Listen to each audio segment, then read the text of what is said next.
To all the men showing up, even when life feels heavy. To the men carrying pressure no one sees. To the men trying to provide, lead and hold it all together. To the men who are tired, stressed, disconnected, or quietly struggling behind the scenes. This is your reminder. You are not alone. You don't need to have all the answers, to wait until you hit breaking point, and you don't need to carry everything in silence. This Men's Health Week, we're opening up honest conversations about what it really means to be a man in today's world, with this one simple message. Men don't need more information, they need better spaces to talk. This series is hosted on the Upside podcast, powered by the Happiness Co Foundation and supported by Business News. The views shared by our guests are their own and may not always reflect the views of the Happiness Co Foundation. But what they do is to help create the conversations we believe more men need access to. Welcome to the Men's Health Project series.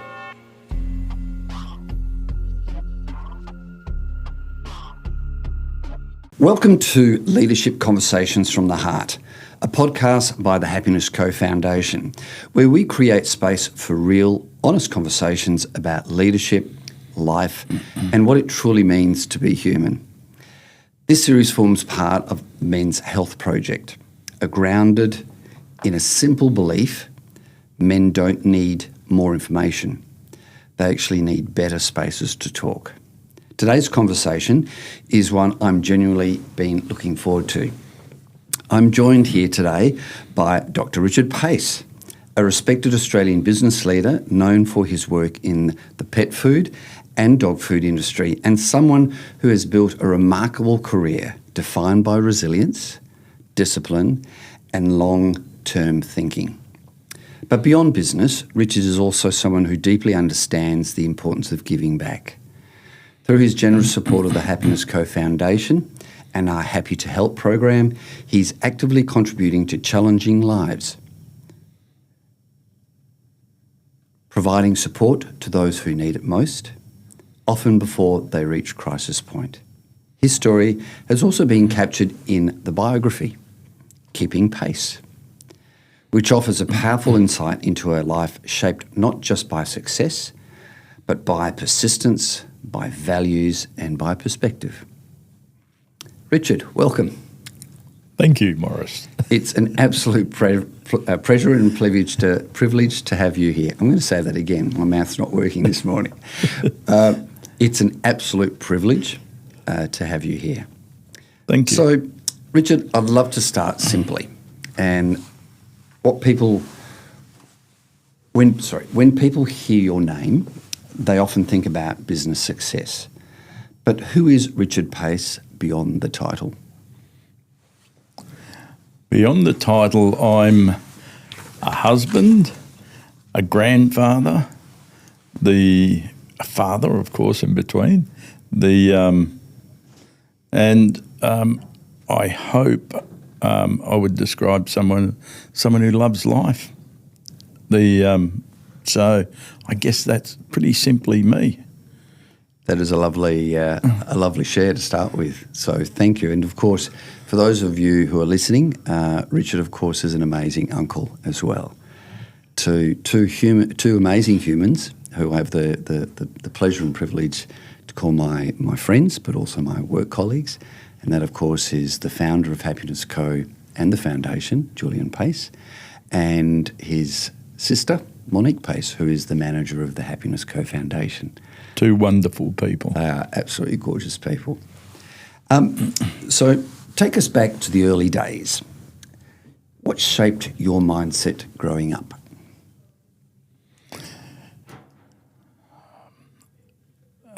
Tragedy.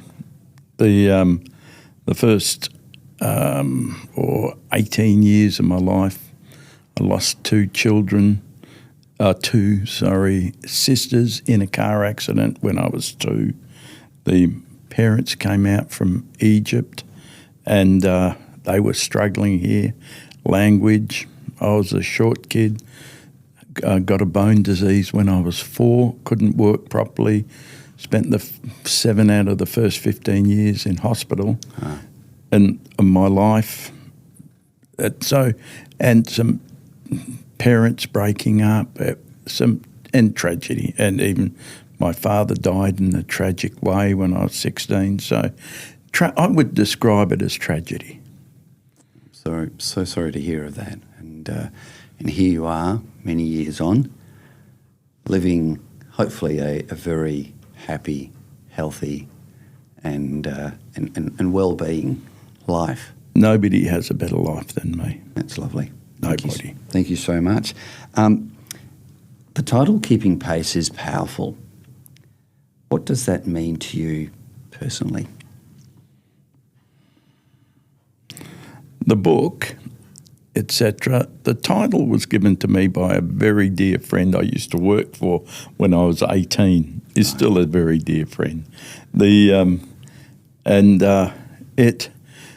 That book is something I can leave my grandchildren and a part of me for the future, but it's also that I wanted to write the book because not only as a biography for a legacy, but also the fact that I have had tragedy. I've gone through some horrific things, and my hairdresser, I had a book in the seat of my car, and he came out and he saw that. And am I allowed to swear? Yeah, absolutely.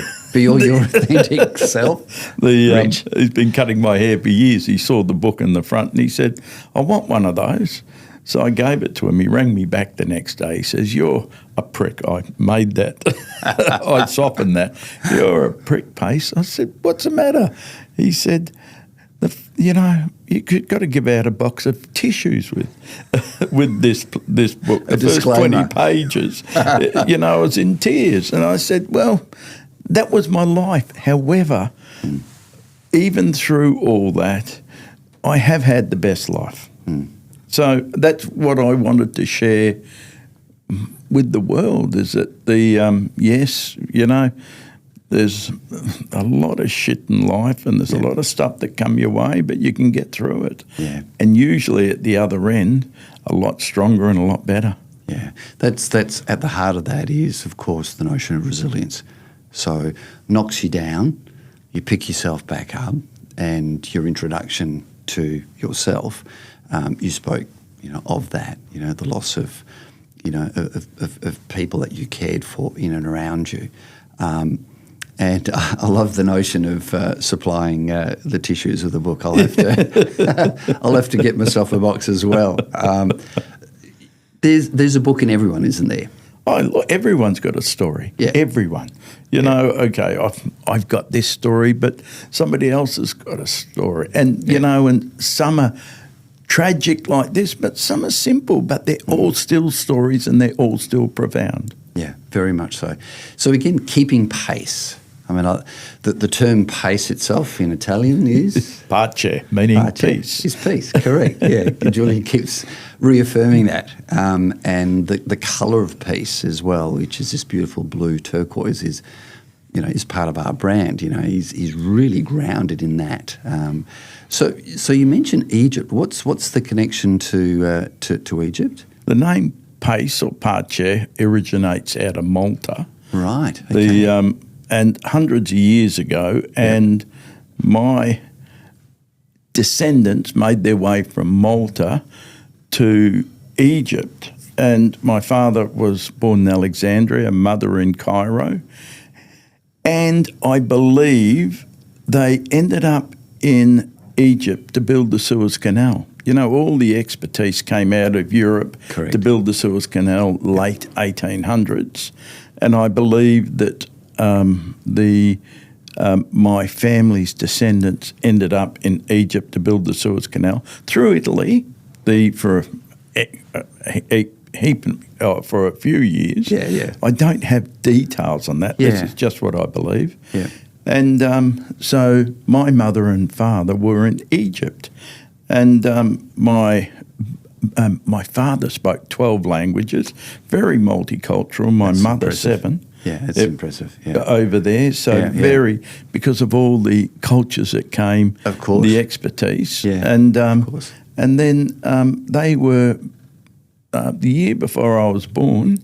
They were, I think, thrown out of Egypt because they were Christians, and of course they were a King Farouk.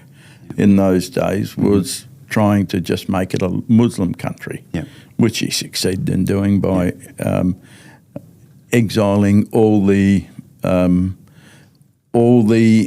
anyone who wasn't a Christian. And they ended up coming to Australia.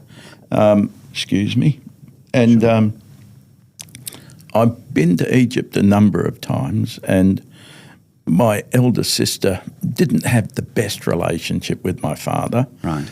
But I rang her from standing in front of the pyramids once, and I said to her, I said, it doesn't matter what you feel about your dad, that just kiss the ground where we live, because the greatest gift he gave us and Mum, the greatest gift that he gave us was coming to Australia, and through all the hardship and, and just being uprooted, having nobody here, and coming here with 3 children. And then I was born here. But to come here and go through that pain left us and generations to come the greatest gift we could ever comprehend. We can't comprehend. This whole notion of moving from country to other country, we'll explore that a little bit, but taking a step back, did you feel connected to country, to Egypt? Did you feel that was part of your DNA? Was there this when connectivity? I landed there, or not? When I landed there, I just had tingles. I had, when I landed there. And when I did a tour of the Cairo Museum and went into the mummy's room, I had that same feeling. Isn't it amazing? I have no idea what that means. Anywhere else, I didn't enjoy. I didn't like the country. Right. Okay. And it's one of the only countries that I've ever, and I've been blessed to be travelled so much, and I've never felt threatened anywhere but except there. And I've been to, I'm not a very smart person, so I've been to some funny places. In your earlier days, when you were a pup and you started to explore outside of home and living here in Perth, just a bit of risk taking there at all. No, not really. It's more like being on I spent 31 years in the food industry in Australia, and in that business, I was going on conferences throughout the world. Okay. So, to be with your mate who's in another food company and you have a few drinks, and at 2:00 in the morning you're walking home through the Bronx. Yeah. That's a reality moment. Yes. Absolutely. I get that. Did you do much travelling, as a young person, as a teenager, exploring? Like a lot of Australians, they backpack and they explore the world. They, sow their seeds and gain all these amazing experiences through travel. Not me, not in the early life. I probably didn't travel till I was 20, and that was more escapism. Okay. And look, with my tragedy and the way my father died, and it was all over the press, I got in my car and drove to Sydney. Right. And I had nothing in Sydney, and I just drove there. Yeah. And I spent 5 years in Sydney and loved that. Between 20 and 25, and the only reason I came back to Perth is I met my wife. In Sydney or here? Back in Perth? Here. Okay. And the only reason I stayed in Perth is she's from here, so I fell madly in love with her. Came back here with a broken heart, met her, and that fixed the broken heart. The rest is history.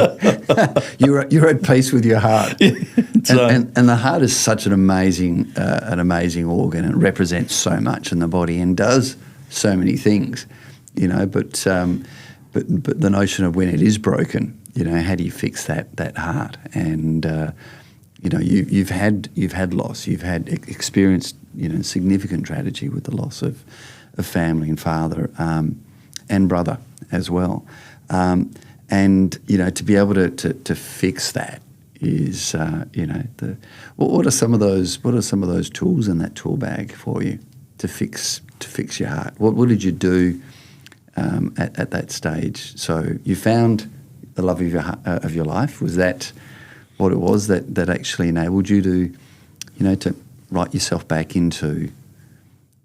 Yes. Look, I think, yes, at that stage, that righted that.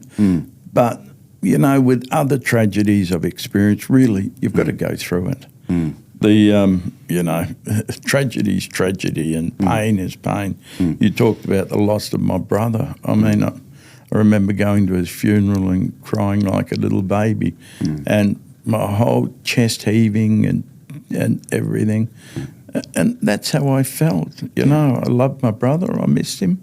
Still do. But that's called life. Yeah, very much so. It is. Very, very much so. Again, we go back to the heart there, and you just tapped into your heart straight away, which is absolutely beautiful to see. So thank you. With your story, you mentioned that you did obviously you spent a lot of time travelling with work and experiencing life, etc. So if I take back to the start of that career in the industry that you've spent 3+ decades and have led, you know, which we want to explore that a bit. But so what was that start point to that? Why the pet food, dog food industry? Well, pet food, dog food is only 5 years ago. Okay. Okay, so I can answer that one pretty easily. Yeah. Okay. Let's step back then to your first bite into work, into the work environment. I got to 18. I I left school at 14. I didn't have any education, didn't have any schooling, always in hospital, and it's crazy. I think you got all this time in hospital, but, you know, there's a saying, the less you do, the less you do. It's true. Very, very much so. It's true. So, very much so. So I left school and I left school at 14, became an apprentice electrician, and with my disability, realised very quickly that I wasn't very good at digging holes, and that's what you do as an apprentice electrician. Yeah, very much so. So I didn't last very long. Yeah. I then became an apprentice mechanic. Okay. And I had a wonderful boss. But I cost him so much. Screwed up so many engines, and anyway, that's a long story. Bit of ancient history. But one day he said to me, "Thank you, but no thank you." And being an employer, I thought he gave me probably 2 months more than I deserved out of the 3 months. Anyway, I was nowhere, but my father had a friend in Bunnings who was the personnel manager, and they were in timber those days. They didn't have hardware. That's correct, yes. They were in timber and had mills and everything, and he got me a job in there as a trainee. And I started in the pay office and went in accounts payable and purchasing, mill purchasing, and then in safety. So I was this trainee that for 2 years I went all through this company, and it gave me a grounding in administration, accounting, 1 and 1 it's got to equal 2. Correct. And all these things. So it was a great education for me that time. And then I was supposed to get some product knowledge and go out to something and get my hands dirty and learn about the product. And I didn't augur well with that. Again, it was physical. I've never been a physical person. So I didn't, and I left there. And anyway, I started my first business when I was 18. Okay, right. So I ended up knocking on doors. Yep. It's a story in itself, and I'm going to tell you the story. Yeah, please do. I really was at a low part, and a very low part in my life, and I was in Port Hedland. I went up there to make some money. Went up there, got a lift up there and get a job. There was easy pickings for jobs up there. Richard, what circle was that? 1970-ish, 60-ish? 18, Right. so that puts it 74.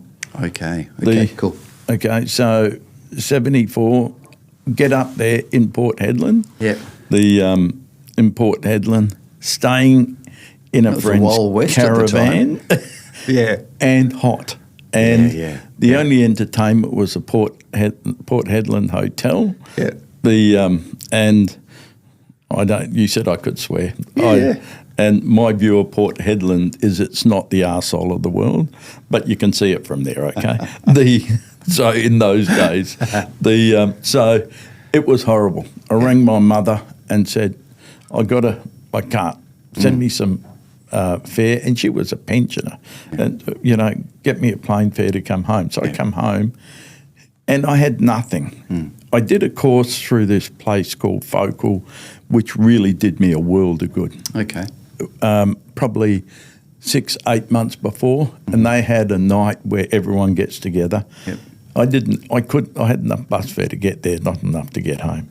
So I started asking people, 40 cents for bus fare. I remember 40 cents. This old boy, and he was, I learnt later, he was about 63. I was about 18. I asked him. He took me into a room and gave me a toweling down like you wouldn't believe. And today he'd be locked up if he used the same words and how venomous it was. You've got arms and legs. Aren't you embarrassed to go out there and beg? You can go out and do something, wash windows, you can do this, that, and work and get money. Anyway, at the end of it, he gave me $50. It's a lot of money then. Oh, absolutely. And he, with a commitment that I would give it back to him, and he gave it to me on the basis that I had to go and buy something, sell it for a profit. I had to give him the $50 back. Yep. But I could keep the profit. Great. So first thing I did was use 40 cents for bus fare home. And with those tools in your tool bag, basically, the toweling down, as you said, that was given, which, again, in hindsight, was a moment in your life where someone actually took interest, support you, saw something in you, and literally, shook you up. And I suppose as part of this, not having a father, having lost a father, not having that male role model father in life, and this whole notion of, well, at what stage do you then transition from a boy to a man, this rite of passage? And what I'm hearing is that was possibly the rite of passage for you. Someone actually saying, hey, stop what you're doing, reflect on that, and by the way, there's so much more here that you can do. I think it's a really important lesson. Look, I agree. I agree, and I would, when you were talking, my rite of passage, that was a profound experience for me, and it changed my life. Yeah. But my rite of passage from being a boy to a man was having my first child. Okay. I'm going to cry in a minute. And that was a long time ago. We should have brought the tissues in this session as well. Having my first child. But having our first child, I'm always in trouble for saying my. But that, I later learned this man, he had a business called Ward's Air Cargo, which was the biggest air freight company in the world at that time. Yeah. And he became a mentor of mine. I gave him the $50 back. Right.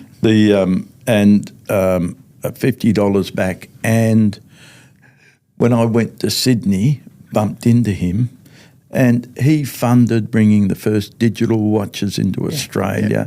Amazing. He funded them, and I went out there and built it. And the stuff I did for 5 years was just going out there with ideas, and he became a mentor of mine I came back to Perth when I met my wife, and with those skills, bought in watches from Hong Kong, solar visor radios. They're radios with solar panels on them, which I used to sell at the cricket. Yeah. So I told you it runs in the family, being nuts. All I'm hearing is being an entrepreneur. and all during surgery, and being anyway. But quite. I look back at it and say how nuts I am.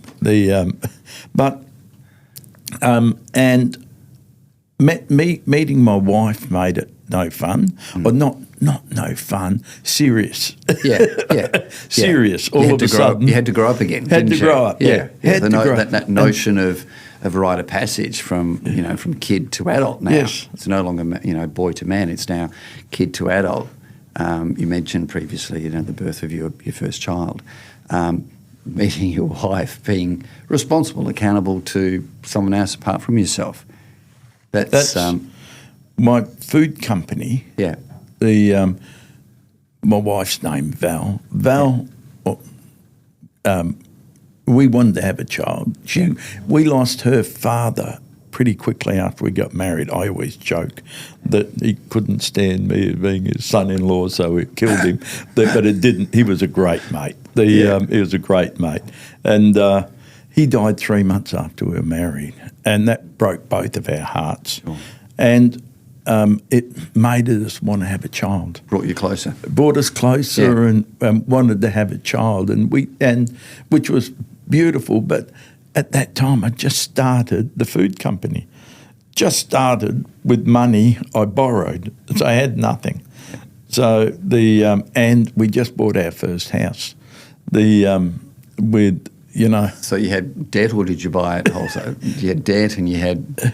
So what I'm hearing is not too dissimilar to to what the now generation are facing insofar as commitments, housing, debt, new business or new job, new relationship, and for some the loss of a parent or a. So it's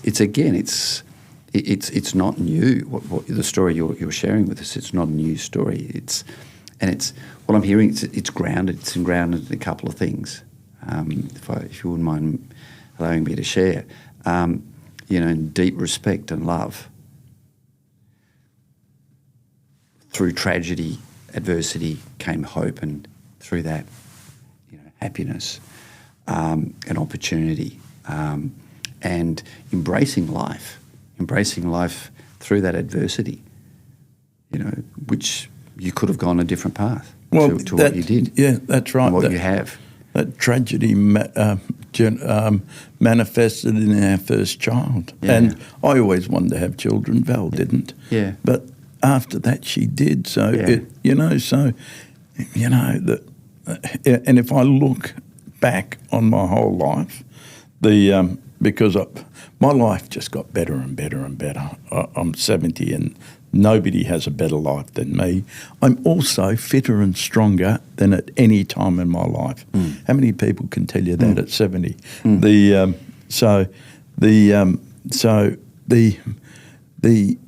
I'm trying to say that through all this, I get stronger and better, and all the negative experiences have made me better. Yeah, it's powerful, Rich. It really is powerful. Again, through the foundation and the we speak to preventative mental health and wellbeing. Okay, preemptive or positive. This is the space that we occupy. The notion of being happy. And connecting that now to, this whole human side of success and leadership. So you mentioned, this individual who invested in you, gave you $50, in the 70s, and the impact that it had.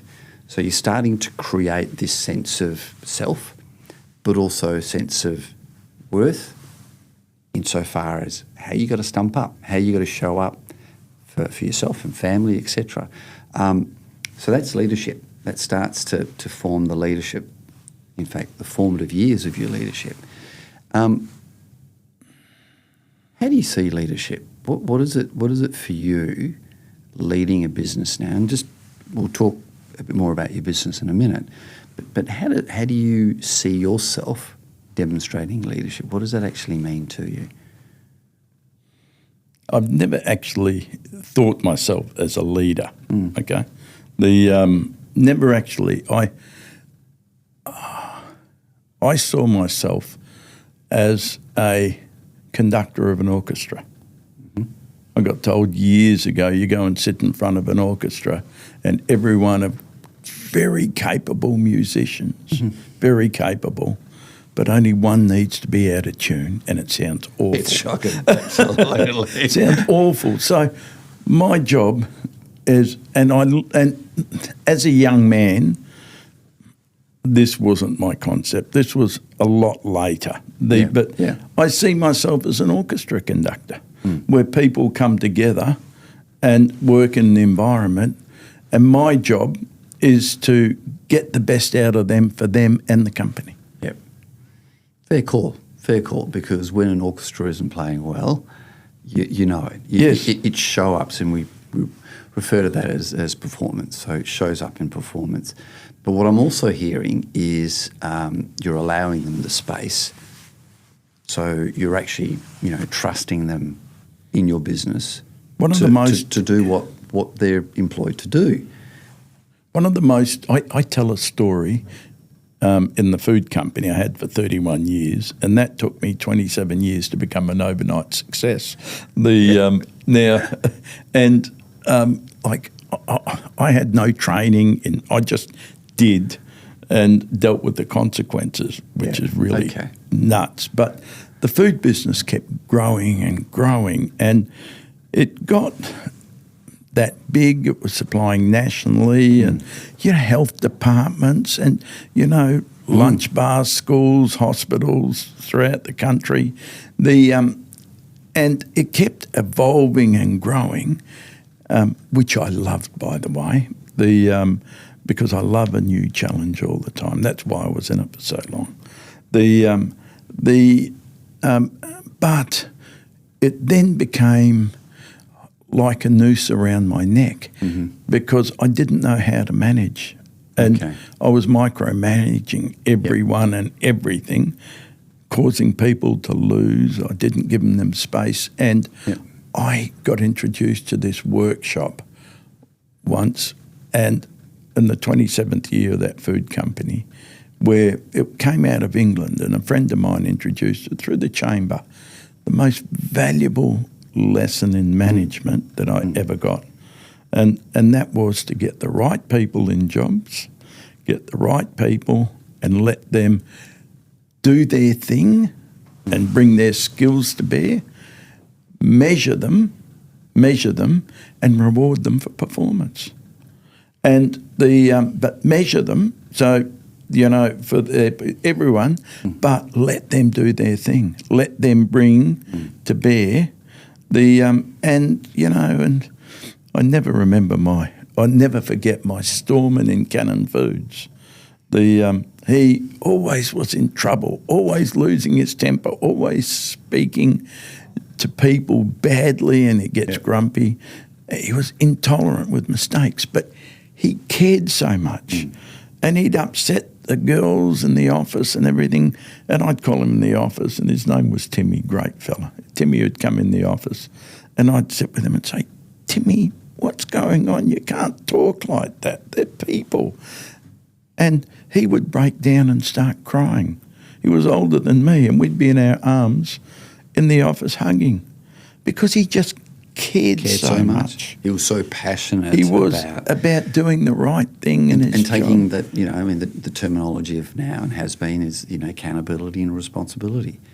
He was running your business as if it was his business. Yes. And so, but also with that, the notion of perfection, possibly. Perfection. This is the standard that he held, and others may not have reached that standard, etc. And his only way of handling that was by defaulting to anger or aggression. Yeah, that's or right. speaking, because that's Frustration. That was his default. Yes. And that then brings again the whole notion of this. You mentioned managing. Managing is one thing. It's sort of grounded, and this is the operations, systems, and people. But leadership is then, okay, how do we get the most out of those individuals? And you fit the nail on the head insofar as employing the right people.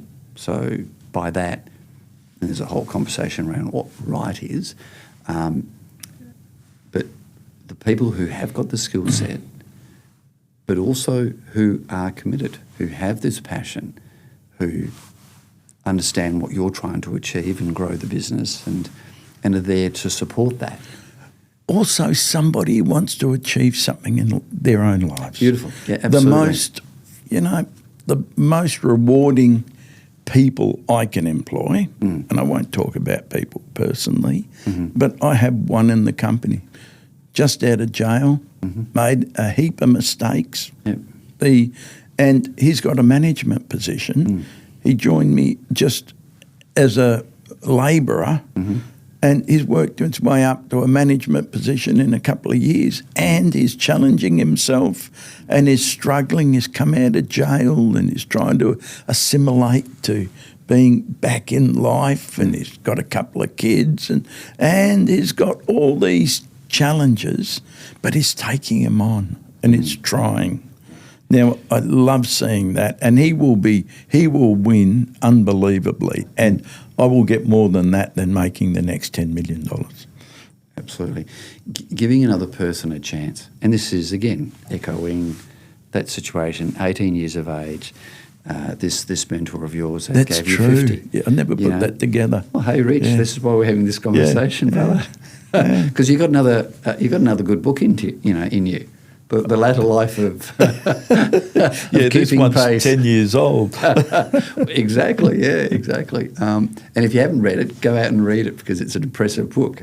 It's now available on Amazon, by the way. I know, it's an amazing quick plug there. Yes.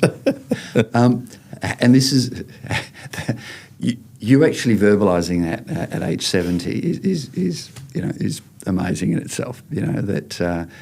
What I'm also hearing is that you're keeping up to date, you're contemporary with the way you are, the way you present yourself, and the authenticity of that. But paying it forward. You're paying it forward with this man who you've entrusted. You've entrusted that the path that he was on previously wasn't the right path. Someone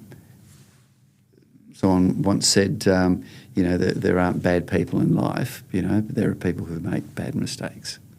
Okay, so his life was there. You've now given him this opportunity, so you're now paying it forward, and he's paying it forward too, which is amazing. So with this model of business, so you owned and created this incredible business, Cannon Foods, for 30 odd years, and then what happened at that point? So you decided to sell out, had enough? No, it was mentioned it was pressure. Fantastic. My life was travelling for work. Yep. Or going to New York for a conference, or going to Chicago to buy equipment, and they'll come with me and spend 3 weeks over there and going for a drive. Fantastic. And 3 months of the year was like that. Yeah. And working, and had offices at distribution centres in Melbourne, Sydney and Brisbane. So I was there every month and loved it. So I had a great life. What did you love about that? What was it? What was the essence of that? It was an adventure. Okay, great. That's why my book is The Adventure. There's been a lot of shit in it, but my life has been an adventure.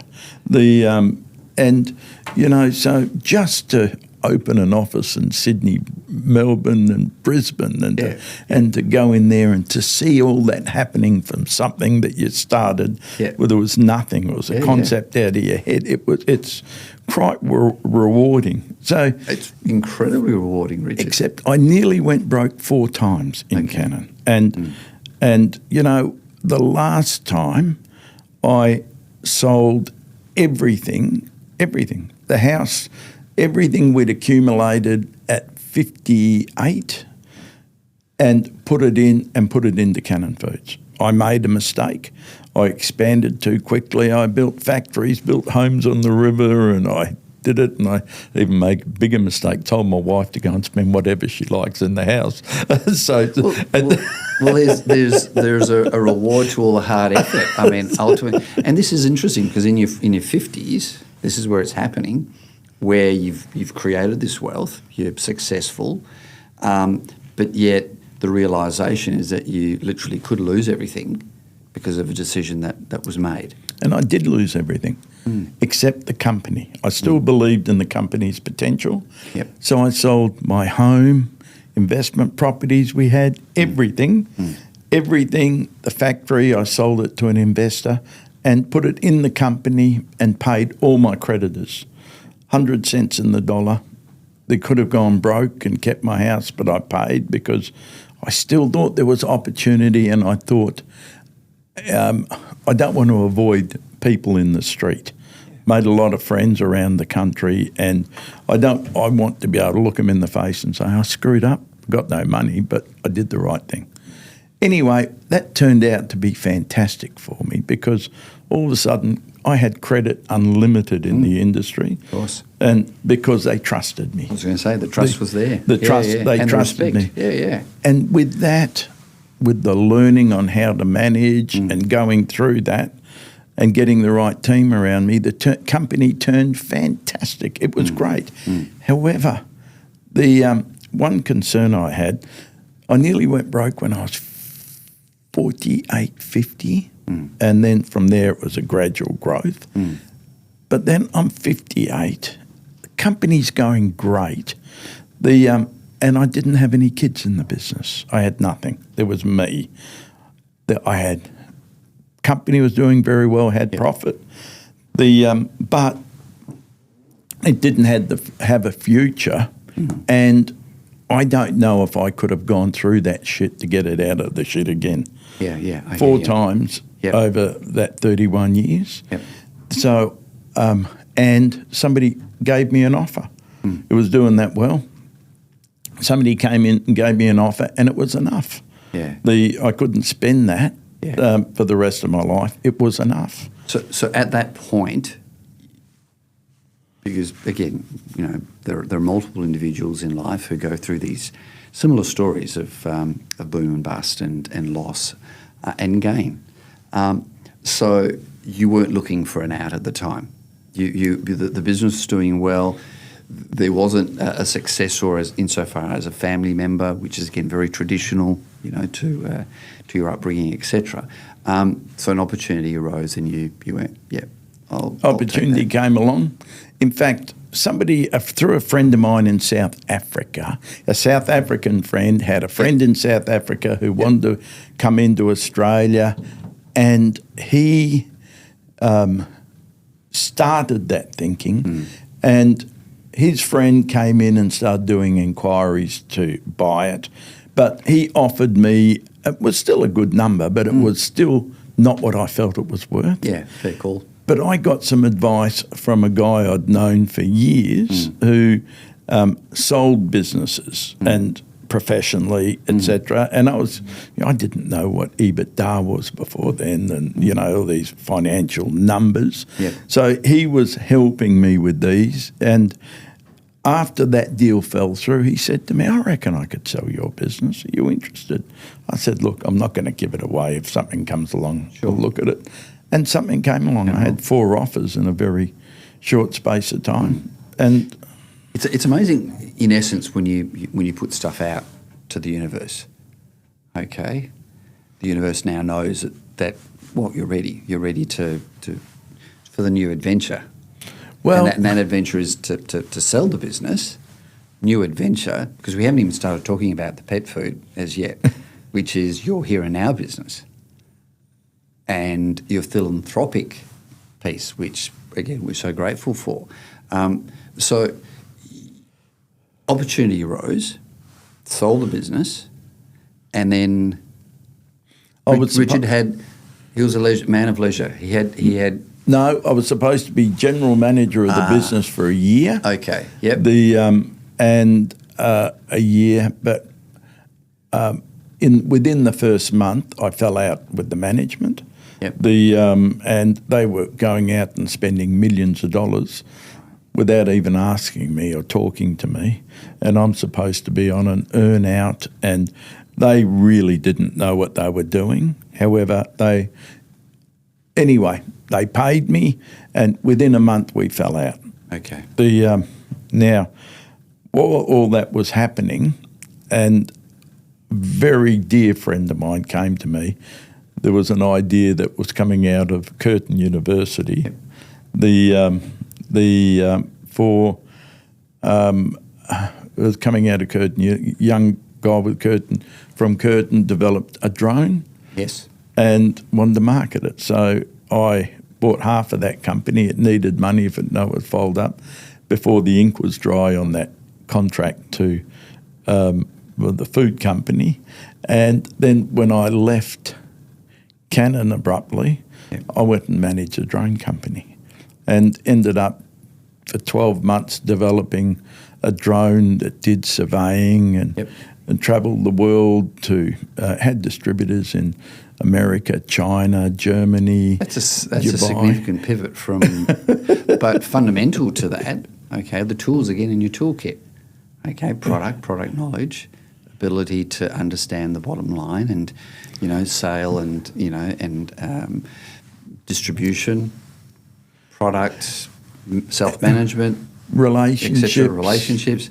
It's all the fundamental tools. And then leadership as well. In this case, what I'm hearing now is the leadership internal, your own leadership, your own driver of wanting to another new adventure. How glorious! Yes, it was that. And at the time, so we're now 5-6 years back, is it?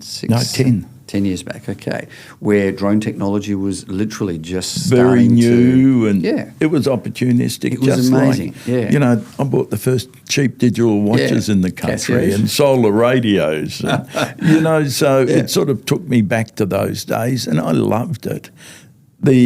However, I fell out with them after 12 months because the product didn't work. The guy, anyway, conned me.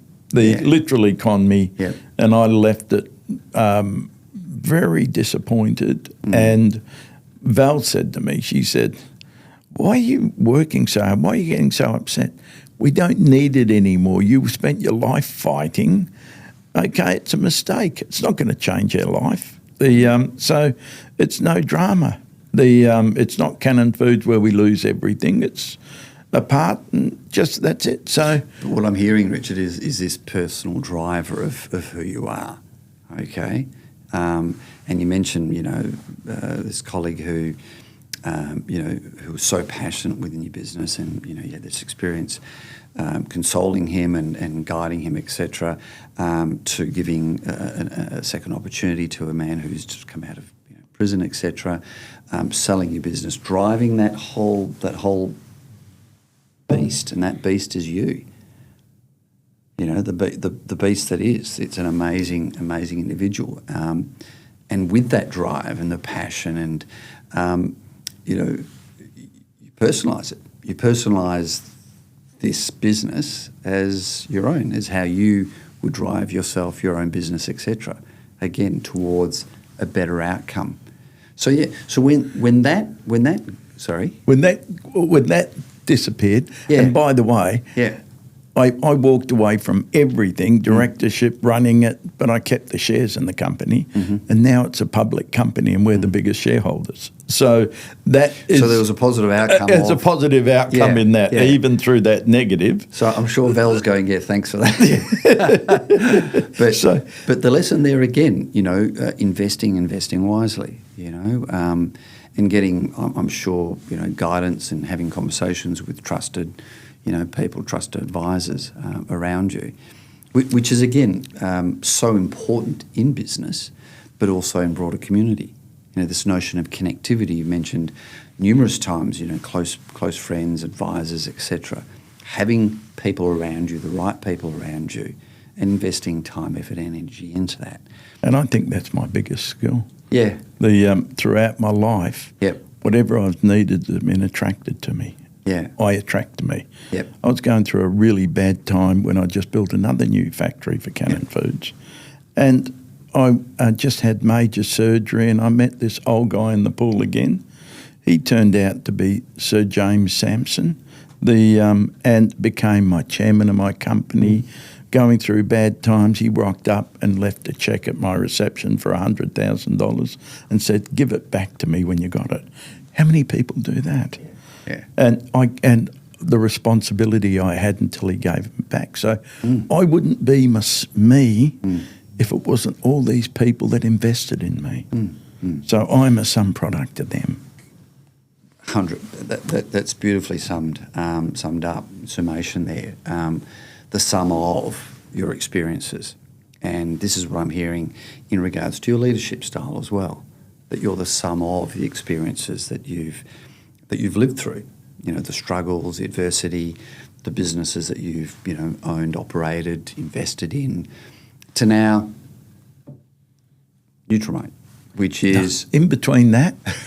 I was at a loose end. A good friend of mine who had the biggest ice company in Western Australia. Yeah.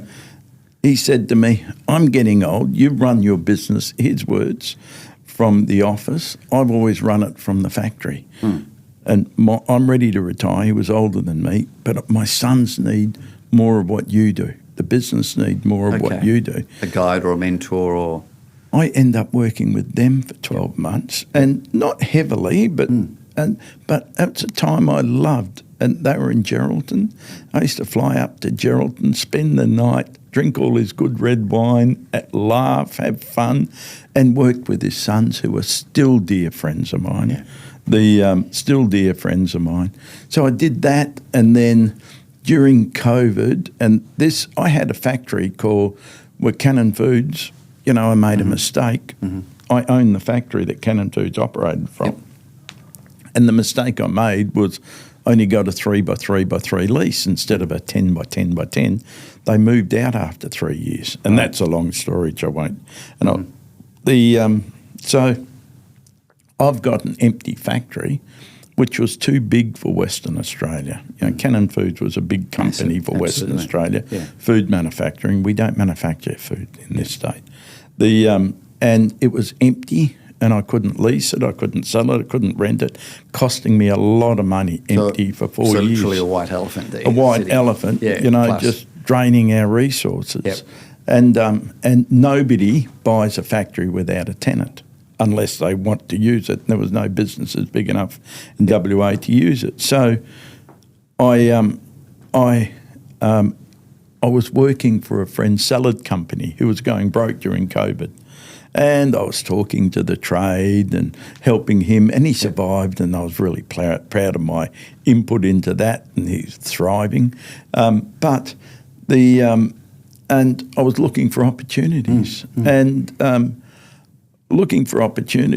and I kept hearing dog food by the trade, by the independents out there.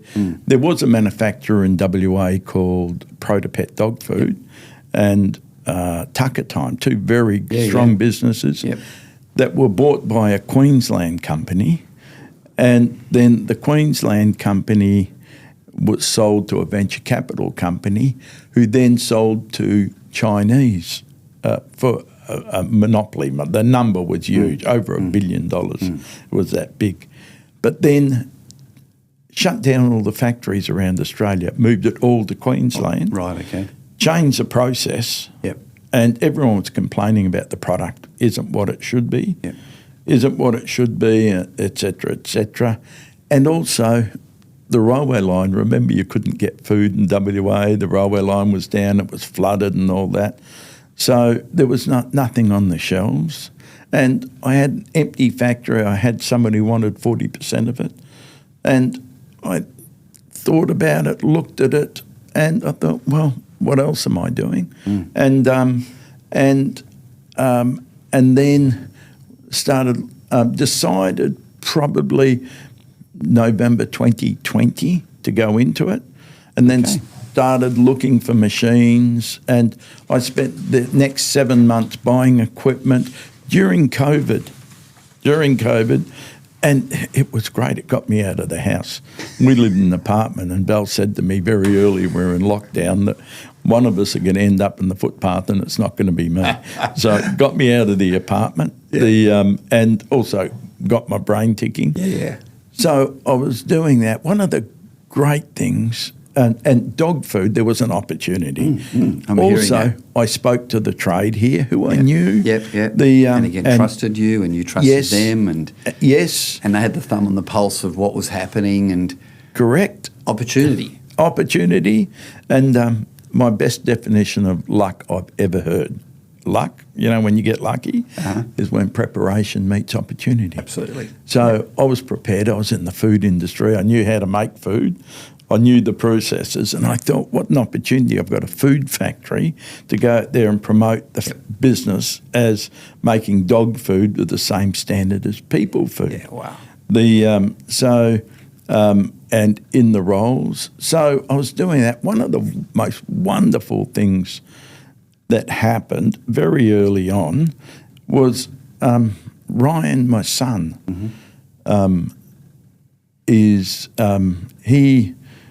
Julian's cousin, great mates, about the same age. Yep.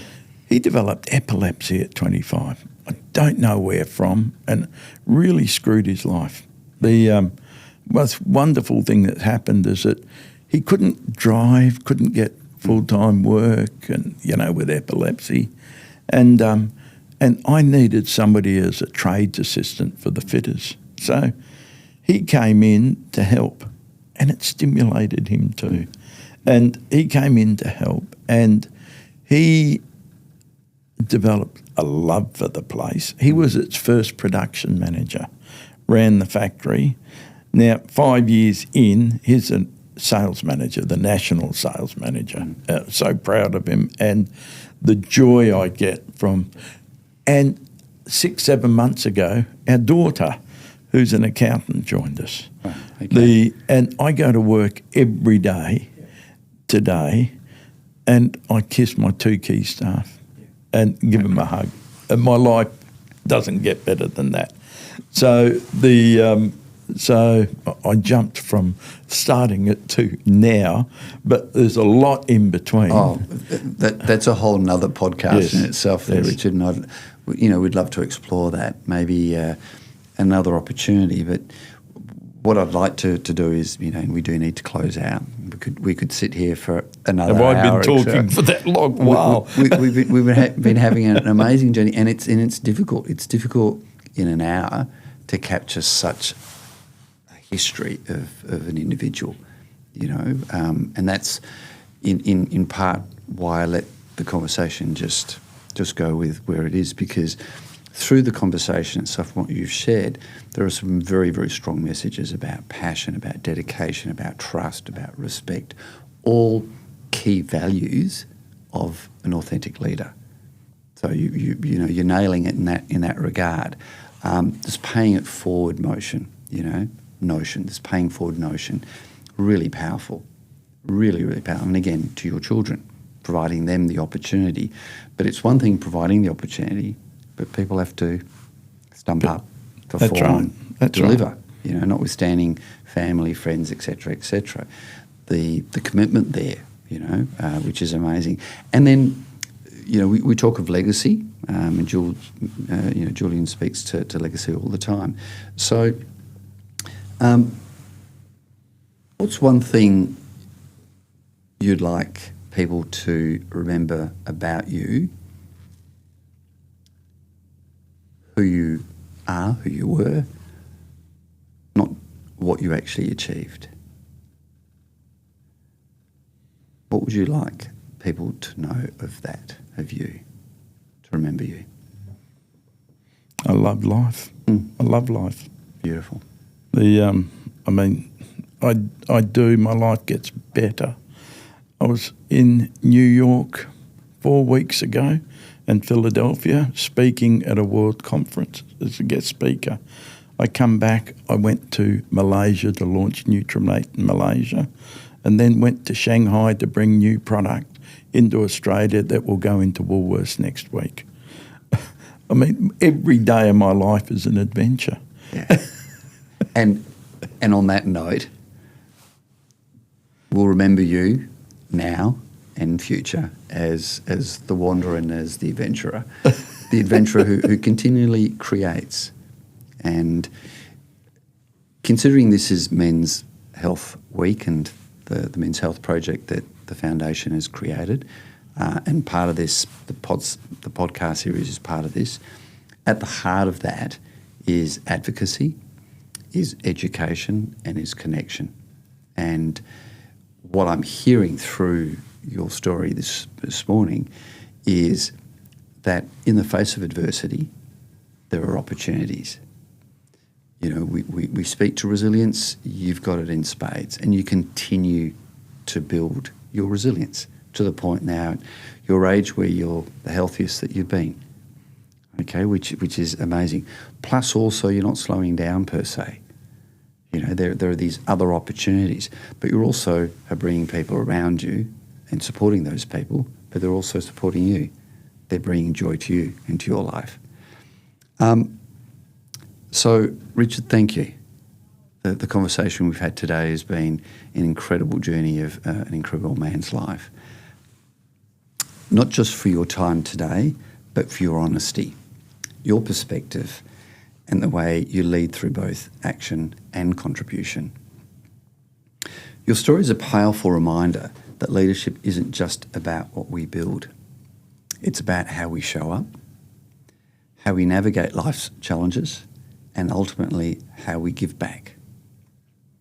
And through your support of the Happy to Help program, you are helping create real change, giving people the opportunity to be supported, seen and heard. To everyone listening, if something in this conversation resonates with you, take that as your moment. Reach out, start a conversation, check in on someone. Because the strongest thing that we can do is not to go it alone. This has been Leadership Conversations from the Heart, brought to you by the Happiness Co Foundation. From our hearts, thank you for listening.